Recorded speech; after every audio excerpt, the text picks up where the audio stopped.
so much for joining us today and providing us with some of your insight and wisdom on training and maintaining a successful training program. You guys, I've had the pleasure of working with Jennifer for the past few years, and it has been so much fun, and I have learned so much from her. And I'm just honored that she could be here with us today. And so, Jennifer, if you would you just share with our attendees a little bit about your background? Absolutely. So I've been in the 911 industry for, I just did the math. I can't believe it. It will be 16 years in October. It went by really quick.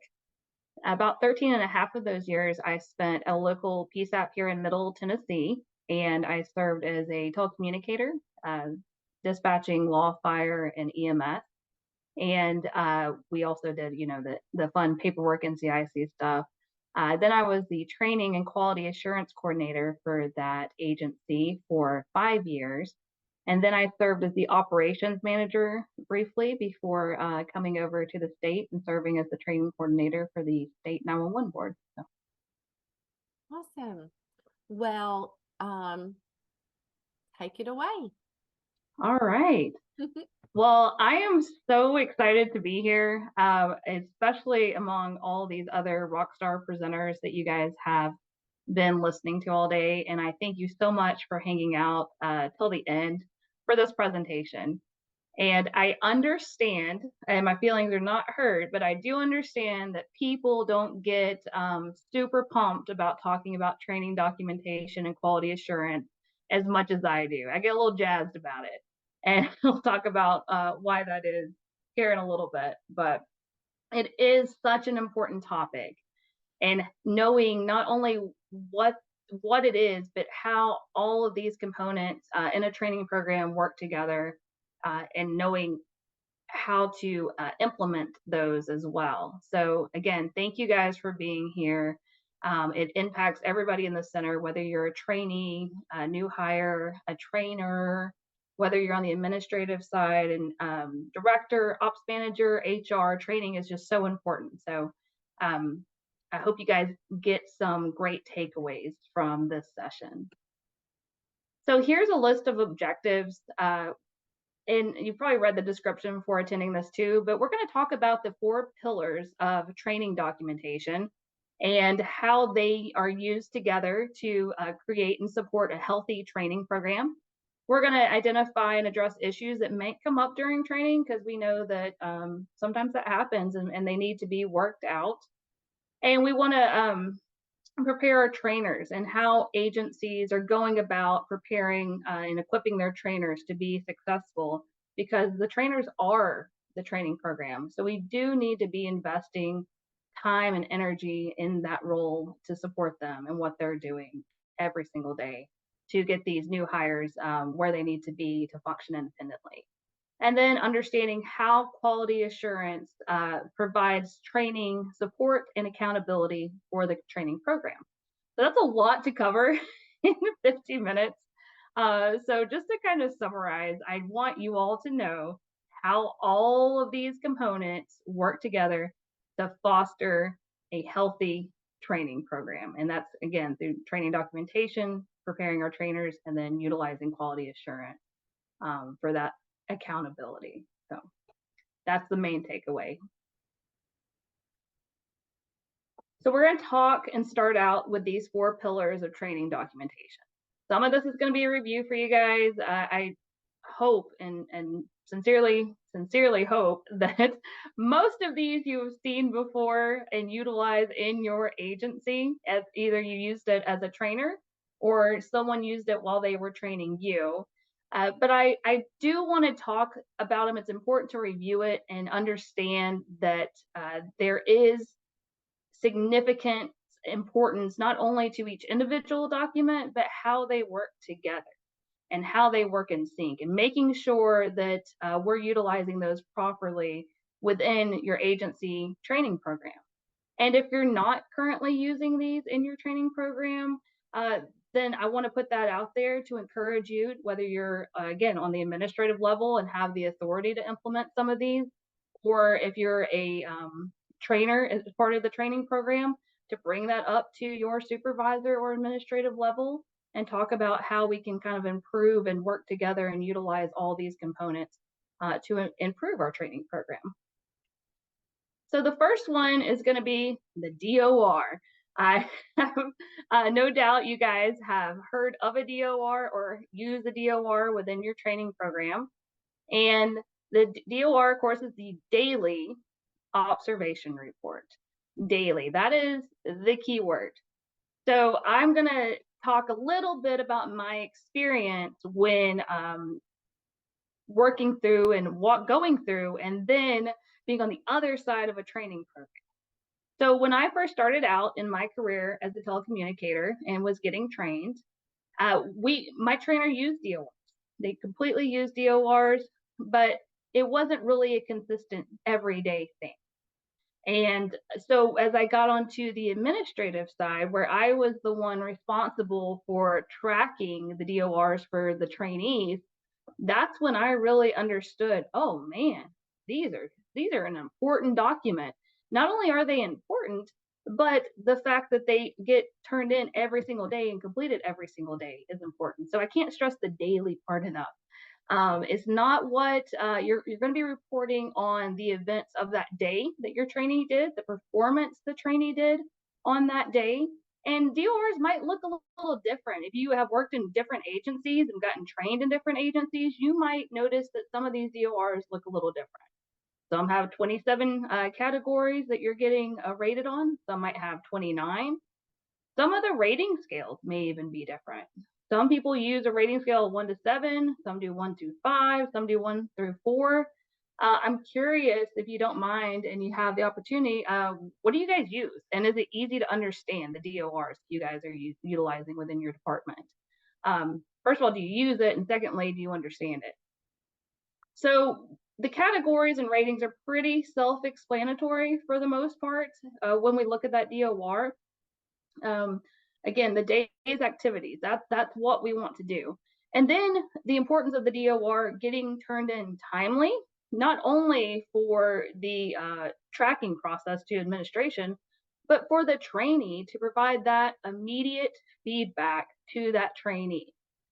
Now, if you guys have spent any time doing on-the-job training, you know how exhausting it can be by the end of the day. At the end of the day, being responsible for the actions of somebody else is draining. So if you're doing your DORs daily, I highly recommend and encourage that you're making notes throughout the day on the activities, on the performance of that trainee after each call or after each radio transaction, after the whole incident, if you want to do that. So that at the end of shift, when you're exhausted and you're just ready to go home and your trainee is exhausted and ready to go home, that you're not scrounging and trying to figure out something, trying to recall and remember how that trainee did on specific categories. So make notes, utilize the notes. If you guys have those DORs electronically, then just go ahead and start typing out on the DOR throughout the day. That way you're not doing it all at the end. Excuse me. But make time and make opportunity to review the DOR before the end of shift.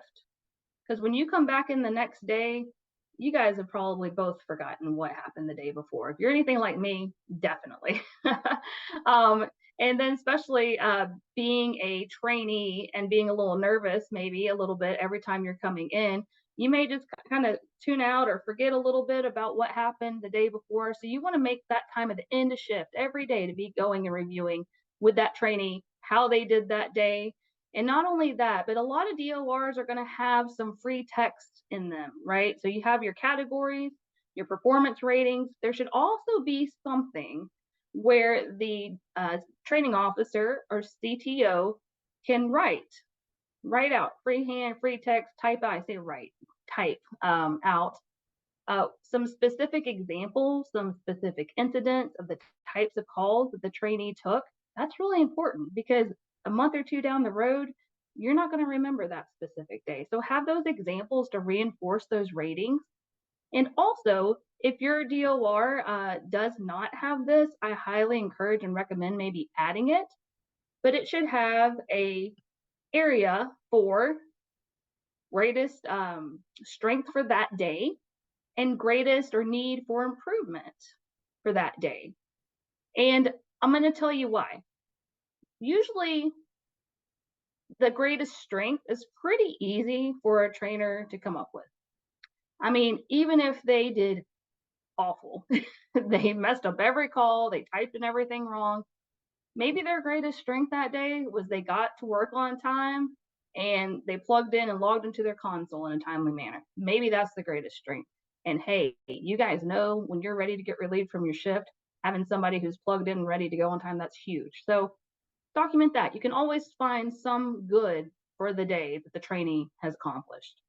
Now, here's the other part, the greatest need or area of improvement. Well, why is this important? Because there's always improvement. They're training, they're learning. I've had training officers that have really struggled with this area when in the training documentation on the DOR. And they struggle because they don't want to write anything negative or write anything bad. So I challenge you as a trainer, as an admin, when you're filling out these DORs, and if you do already have this, again, the greatest strength and greatest need for improvement, I like to think of the need for improvement as goal setting for the next day. So challenge your CTOs, your training officers to say, you're not writing something negative, you're writing a goal that you're going to focus on and try to accomplish the next day. For instance, say the trainee was doing law radio and they incorrectly put in the majority of the traffic stops. Well, then say they had 10, they put in 7 wrong and 3 right. Well, then maybe your goal is greatest need for improvement, entering traffic stops without assistance. Trainee successfully put in 3 out of 10 traffic stops, and that's your documentation, right? So then you have that conversation, give that feedback to your trainee, and say, hey, you know what? Tomorrow we're going to try to get to 50% or 80% or 100%, right? And you keep building off that. So that's a good way, a good perspective to kind of change it so that it's easier for you to understand how to communicate that maybe a little bit better to the trainee so that they're more receptive of that feedback. And it's not this is what you did wrong and this is what we need to work on. So that's what I wanted to mention about the DOR. And the second pillar is going to be the standard evaluation guideline.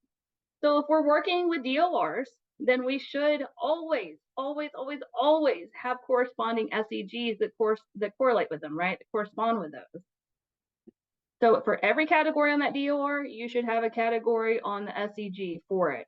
And not only that, the category should have clearly defined ratings for each category, right? So say your DOR, this one, for example, is 1 through 4. So, and I hope you guys can see it a little bit clearly, but basically it's 1 through 4. 1's being either they don't care or don't know what they're doing. 2 is essentially they know, but they do it inconsistently. 3 is they do it consistently, and 4 is they are rushing it. They are doing awesome. So, but it spells out for each category what a rating 1 is, what a rating 2 is, what a rating 3 is, and what a rating 4 is. Why is this important? Well, it's important because it takes out the guesswork on the rating for the trainers. It makes it easier for the trainers, if they're documenting properly and paying attention, how to rate that performance for that day in each category for the trainee. It also sets clear expectations for the trainee and what they're supposed to be doing. And it provides that transparency to the trainee. So something we did right off the bat when we had new hire academies in, on the first day, we gave them copies of the training documentation. And the DOR with corresponding SEGs were one of the main focus for those, because we wanted the trainee to know right up front, say, hey, this is called a DOR. You're going to get one of these every day. And it's okay if you're getting some of the lower scores off the bat because you're going to be learning. And here are the SEGs. So the scores that you are getting, this is what that means. So it's clear, it's concise, it spells it out, it explains it. And so hopefully that allows that better understanding for the trainee to understand those specific ratings. And again, it takes the guesswork out of the rating for the trainer because they can reference the SEG. And that's another big thing that I want to emphasize. Please reference your SEGs. Please, please, please. If you don't have them memorized, please be using them right beside the DOR as you're filling it out. In a perfect world, right? But it's really, really important. So again, most people use the DORs and the SEG. The third thing I want to mention is a master tracking sheet. So master tracking sheet is essentially a progress report. So it allows you as a trainer, as well as the trainee and anyone else who is managing the training documentation, to have a big picture of the progress of that individual trainee. So I'm going to take a second, if you guys will drop in the chat, how many people, how many of you all utilize some sort of training tracking progress report or master tracking sheet that basically the DORs go into? The DORs are fed into it, so it gives a big picture of that, what that performance is for that trainee. Anybody? Awesome. Awesome, fantastic. All right. And what this helps to do when you're looking at that big picture, it plays a couple different, it has a couple different functions and benefits. One of them being is it provides that big picture on how that trainee is doing. You're getting the day-to-day, you're getting the feedback every single day. But I've had trainees that say, man, I'm just not getting it. I'm not improving. I feel like I don't understand anything.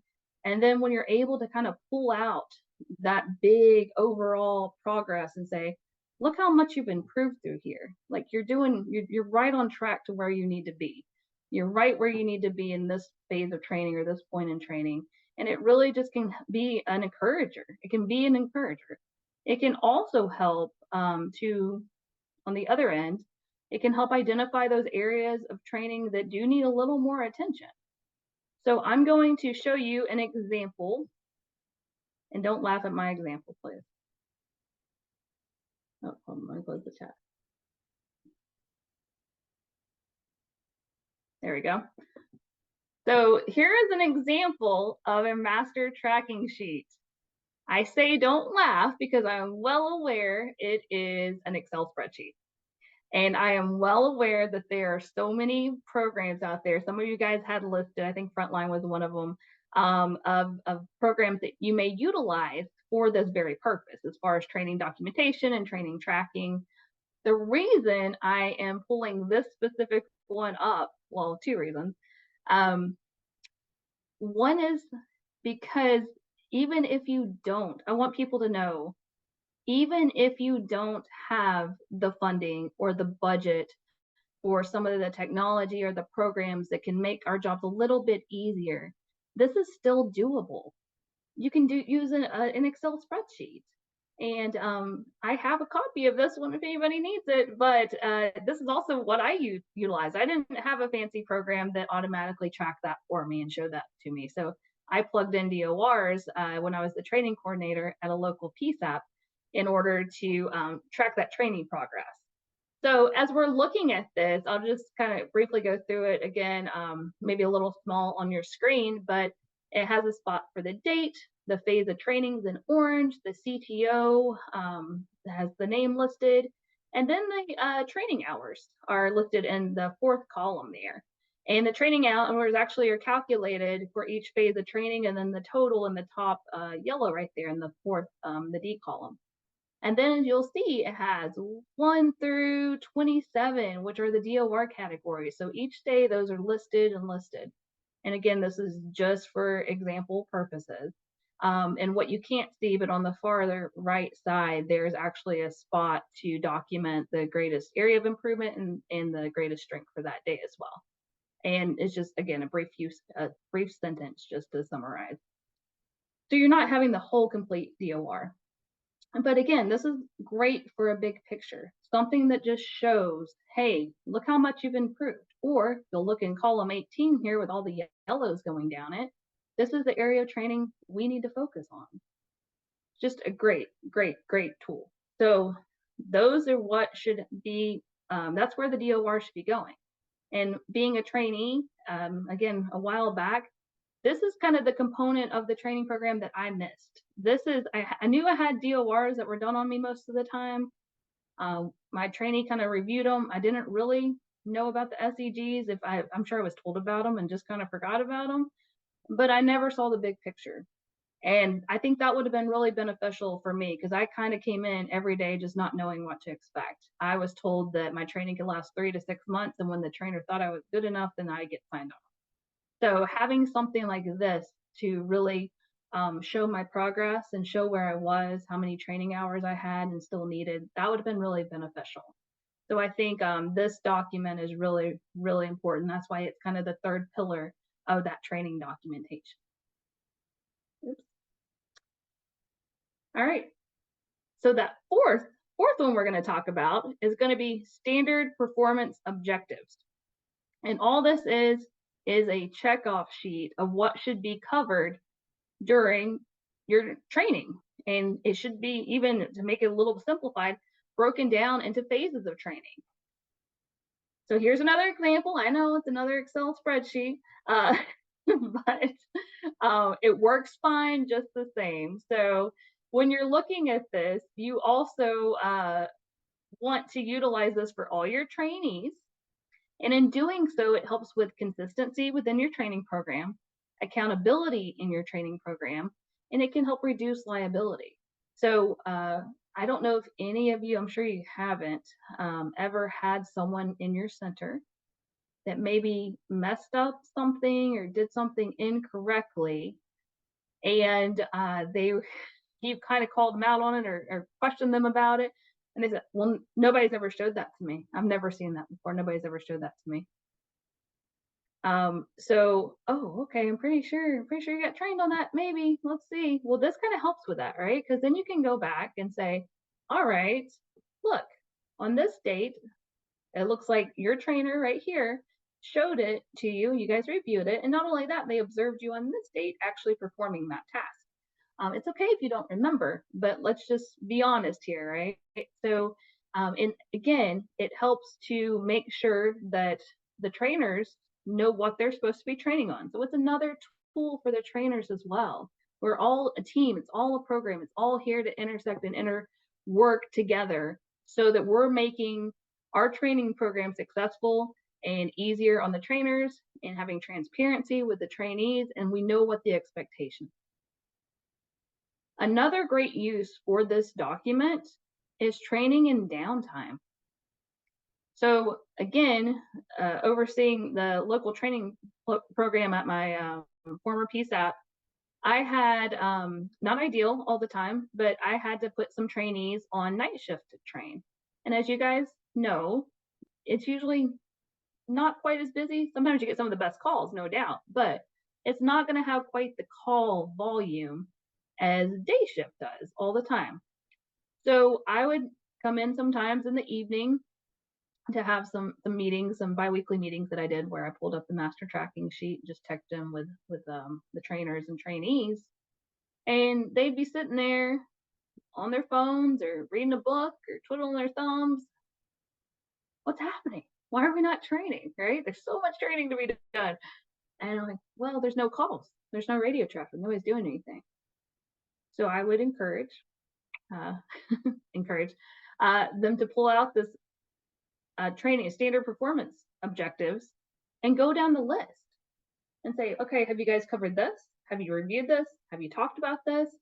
And shoot, if you're looking at the one I'm looking at right now, there's ways to do call scenarios. This one, again, if you're doing call taker training, you can look and say, do you know how to talk to the media? Do you know what to do with the media call? Do you know how to control the caller if you have a hysterical caller? So there's always ways to incorporate training, even if you're not having live calls or live radio traffic come in. And again, this is a great resource to keep everybody on track. So do you guys use standard performance objectives or have some sort of checklist of training that you guys go through?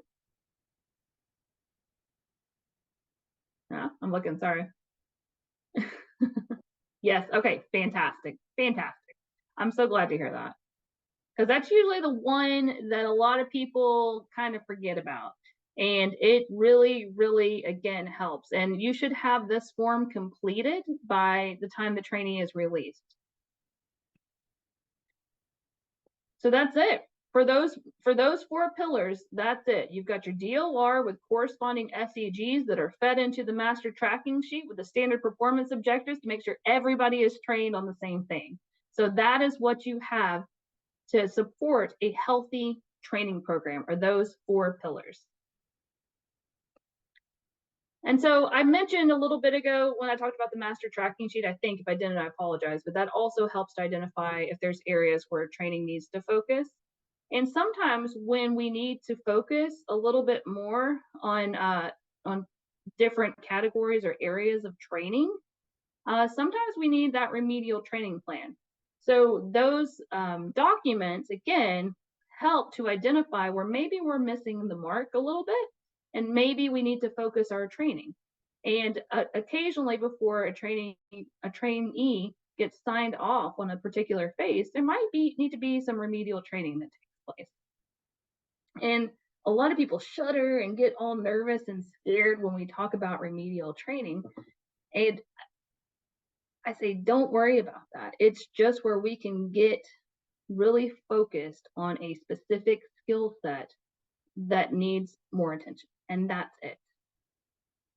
And that's the purpose, right? So when we do our remedial training plans, I'm sure everybody has seen SMART goals, but they're so important, it's worth mentioning again. You want these goals in this plan to follow this. You want them to be specific, measurable, achievable, relevant, and timely. So you definitely want to make sure that you're incorporating all this. We had a trainee that came to us from a different agency one time, and she said that she had a remedial training plan in place, and in the remedial training plan, the um, the specific area to focus on was CAD, just CAD. There wasn't a inputting traffic stops or documenting. There was nothing very specific. It was just very generalized CAD. She's just not good at CAD. So we kind of took that and broke it down a little bit so we can focus on some of the areas that. Call went through. Uh-oh, something went through. That she needed to focus on so that we could, again, do one specific skill set that we understood so that she knew she could really hone in on that skill and then move on to the next one. So maybe there was several things in CAD that she didn't understand. That's fine. Then we're going to put in a few different plans in place for each specific area that maybe she's not hitting her mark on. So again, that's what we're talking about, specific. And these plans are not meant to last forever. So therefore, you want them to have a time frame. So maybe for the next week, the next 40 hours of training, that's when this plan is going to be in place. And then you want it to be measurable. So either through a percentage, say you have to answer 80 or 100% of all calls within the first 3 rings, whatever the case may be, you want it to be measurable, where the trainer who's documenting this can have some form of measurement to make sure, okay, yes, they hit their mark, they're through this phase of training, let's move on. Or they completed this remedial training plan, so let's move on.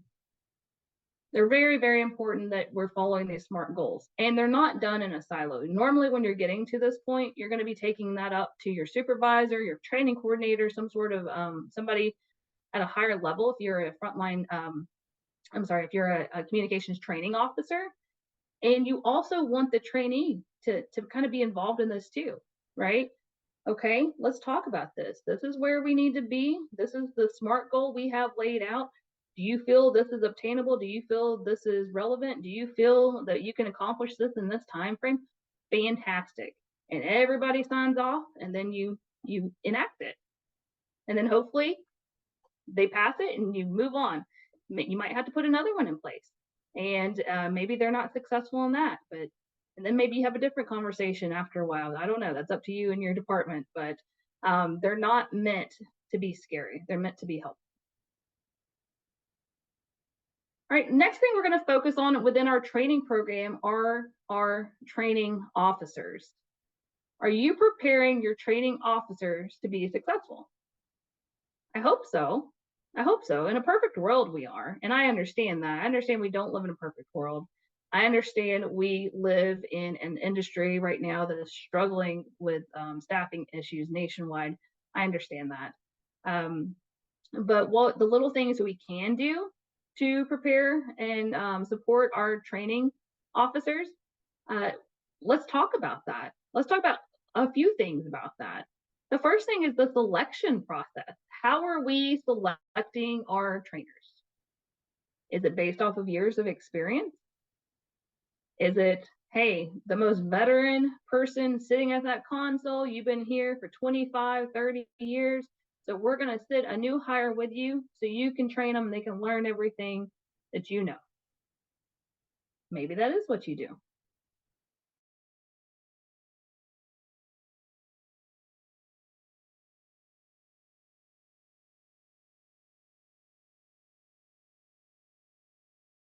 That you are basing your training officers off. Who's been here? Who's the most senior person? Go sit with them and learn from them, because that person may not be the best to train for several reasons. They may not want to train, right? They may be grumpy and jaded and counting the days to retirement. How is that going to benefit that new, eager, excited employee? So again, we need to really think about who we are picking and selecting to be our trainers. Does your CTO or trainer have an interest in training? I hope so. Again, I know staffing is crazy and it's really hard right now.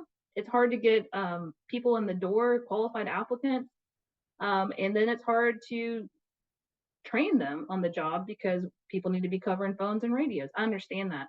But if we can, if you're able to, you want those people who have some sort of passion or desire to train, because they're the ones who are going to take it a little more seriously, who are going to put a little more effort into it. And again, you can coach them and help them along the way too. We had at our center, there was a girl. We got a little desperate for a while, I'm not gonna lie. Going through a consolidation, we had new academies coming in with we were medium-sized PSAP. So we had an academy at 9, then one at 7, and so it was just a puzzle, just trying to coordinate trainers and schedules and this and that. But at one point, I had to use a girl who had a little bit interest in training. She wasn't really sure if she was going to be able to do it, but she was really, really, really, really, really good at fire radio dispatching, like really good. And I had a conversation with her and I said, hey, can you teach someone how to do this like you do? And she said, I don't know. I said, hey, we're here to support you. I'm here to support you. You're just really great at this, and we're kind of struggling right now, and we just need you to teach them this one thing that you do really, really well. And she did, and she did. We got her certified as a CTO. She came on to be one of the best trainers we had, and it was really great. But she wasn't interested at that time, but she came around, and it worked out luckily for our benefit. But again, perfect world, you want to try and find someone who already kind of has that passion or is curious about what it's like to train. Are you looking at people who have acknowledgments or accolades, who have those gold stars, who are doing a great job, who are rocking it, who are getting citizen accolades, and responders are calling in saying, who was that on the radio? They were awesome. Those are the people you want. You don't want the people who are getting the negative or disciplinary actions for ignoring the radio or not paying attention. Again, perfect world. I know sometimes we got to use what we got to use, but those are really the people that you want to be looking at. And I know Dom mentioned it in her session as well, but interviews. Do you have a selection process? Curious, throw it up there in the chat. Do you have a selection process for CTOs and training officers where they have to go through an interview process. They have to submit an application and go through a formal interview. I think that's actually a great idea because that's helping them prep and prepare for other additional leadership roles down the line. So just some thoughts, curious, throw it out there in the chat. I'm curious to know how you guys select your training officers. Do they know they're okay? I love, love, love. I took a note that Dom mentioned mission and vision statements. I love that she said that. Not only that, she gave you guys homework to go back to your agencies and learn your mission statements. Know what they are, have them available, mission and vision statement. So this slide is, do your training officers, do they know the mission? Do they know the purpose of why they're sitting down at that console every day and what they're supposed to be doing? Do they know the vision for the organization? Do they know the goals and the desires and that the organization wants for their employees? Those are so important. I was at the APCO 911 Staffing Crisis Summit back in May, and there was a speaker who was from Ritz-Carlton. She was the director of Ritz-Carlton Leadership Center. If you guys are not familiar with the Ritz-Carlton model, there's several books about it you can find online. I think Excellence Wins is one of them.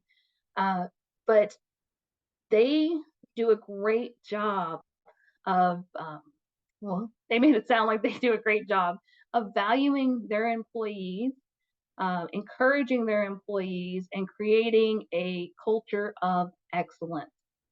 And just hearing this woman speak, it was so important. I mean, it was so, inspiring because it is so important. And one of the things she spoke of was their credo and their mission, value, and vision statements, that all the employees know them and they talk about them in meetings and how they're doing in comparison to what their goals and purpose are for the company. So you ideally would love to have a CTO that not only knows it but lives it and can give that on to other people. And then over time, guys, you just keep creating more and more of people who are living and living and loving and putting into the vision and the mission. And you're going to have a positive culture shift at some point. It may not be that soon, but you'll have one eventually. And then so the next thing, are we training the trainers appropriately? Are we training them on adult learners? How adults learn best by using previous experiences to build a foundation of new knowledge on? Do we talk about generational differences and how someone who may be from an older generation may not question as much as someone from one of the newer generations who wants to know, why do you guys do it that way? And that's important to know, because if you're a trainer and you're getting questioned about why are you doing it that way? Why don't we do it this way? If you have that understanding that that's kind of how some of the younger folks are, then you may not take it as personally. Oh, they're not questioning me.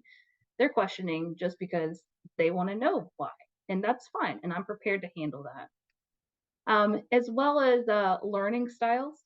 Hopefully, you guys know about learning styles and how some people learn best by hearing, some learn best by seeing and doing, and most learn best by a combination of those. And knowing how to adapt to those learning styles as a trainer is so important. And then personality differences.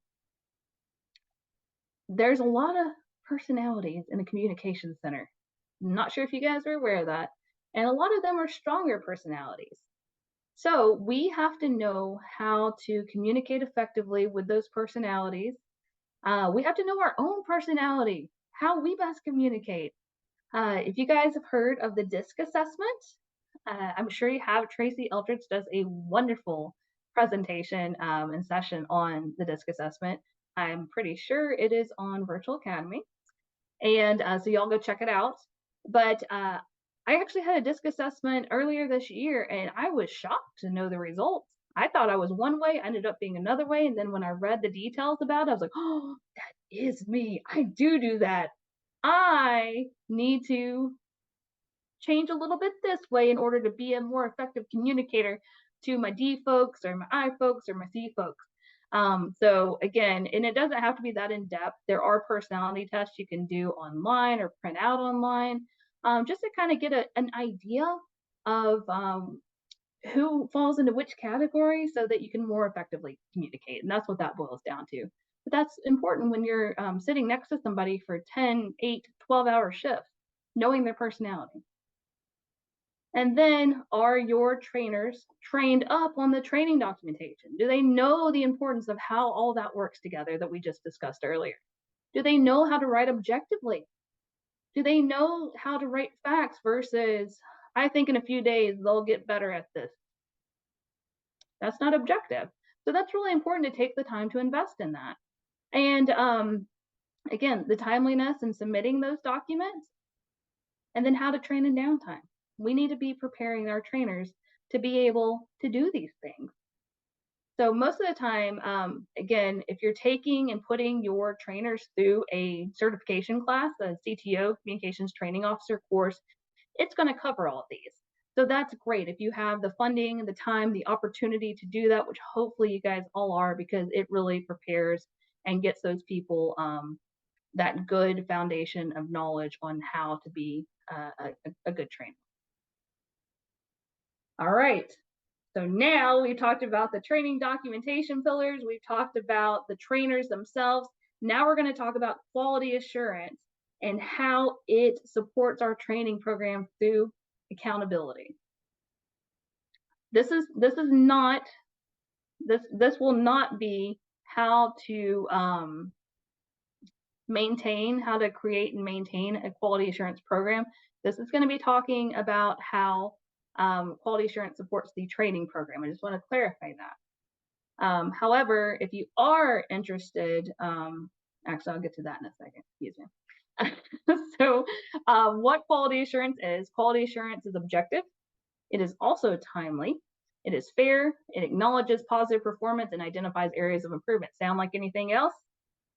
Sound like a DOR?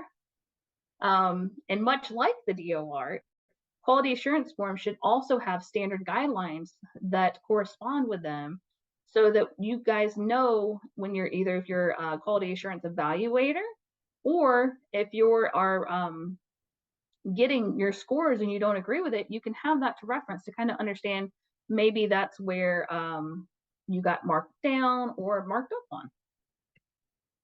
What quality assurance is not, it is not public. It should not be pinned to a bulletin board or emailed out scores for everyone to see. It is not subjective. It's not opinion based. Again, that's where those standard guidelines help to mitigate some of that subjectivity in those documents and in those ratings and reviews. It's not a gotcha game. If there's a question whether a caller or an employee get the points or didn't get the points, got subtracted points, and you're having to really question it, err on the side of caution. Give them the points and then document right out to the side. Make a note. Say this was questionable. You got the points, but I had questions about X, Y, Z. But we always want to err on the side of caution. And it's not for disciplinary purposes. It's not you got a bad quality assurance rating, so you're getting written off. That's not the purpose of it. It's about quality assuring the quality of the work that's getting done and improving it, right? So I just jotted down a few best practices for quality assurance. We want to make sure we're giving that feedback back ASAP. Usually within 5 to 7 days is ideal. Again, perfect world. I know. But again, if you're like me, I forgot what I did 3 days ago. I'm not going to remember one call out of 57 that I took over the past 4 shifts. So just trying to get that back as soon as you can and you're able to is really, really important.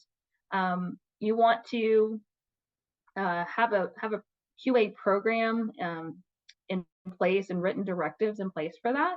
And you want to make sure all your people are aware and they're clear on how to do that. You want to QA at least 2% of those calls, and that's just on a normal course of business. Of course, if you have a significantly low day, you want to do more, a significantly high call volume, you may not hit that 2%, but that's kind of the area you're going for. And if you have an EMD program, most if not all EMD programs already require you to quality assure those a percentage of those medical calls. However, you should go ahead and incorporate fire and law into those as well, as best practice. If you want more about best practices for quality assurance, there is a pretty decent course on Virtual Academy about it. Shameless plug, you might recognize the instructor. So you can check that out, or you can go to the APCO NENA ANSI standard and review it. And it actually has some templates you can utilize if you're needing those for implementing a quality assurance program. Here's some alternate uses for quality assurance.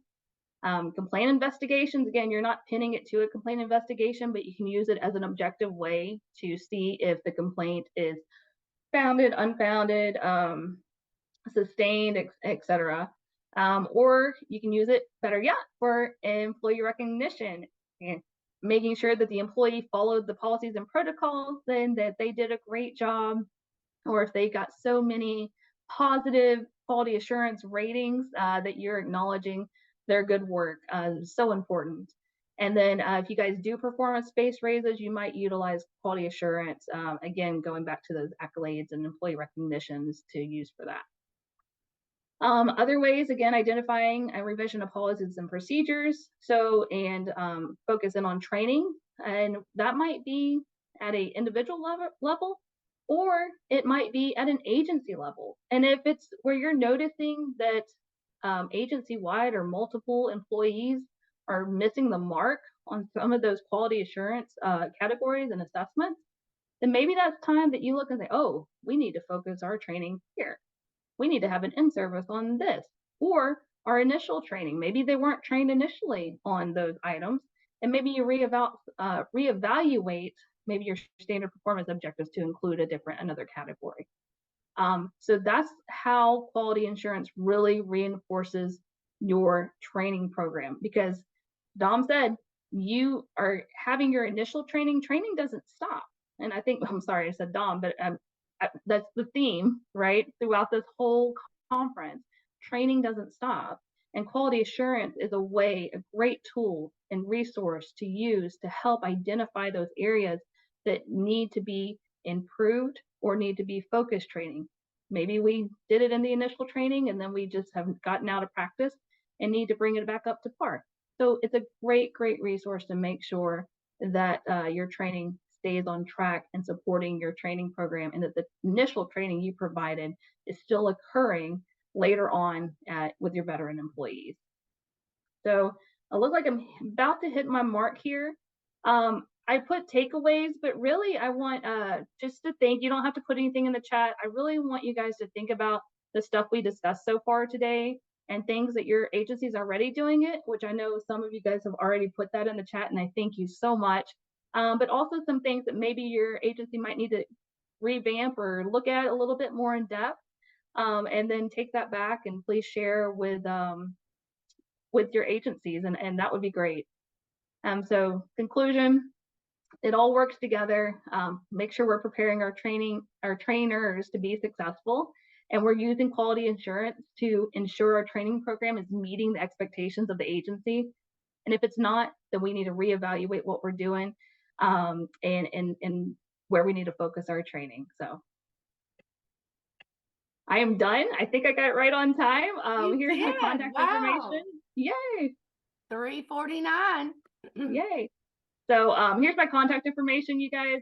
Please feel free to reach out if I can be of any assistance. That cell phone number is my work cell, so feel free to call or text it if you like, share it with somebody who might benefit from it. And I really appreciate your time and attention and participation today. Thank you guys so much. Thank you, Kelly.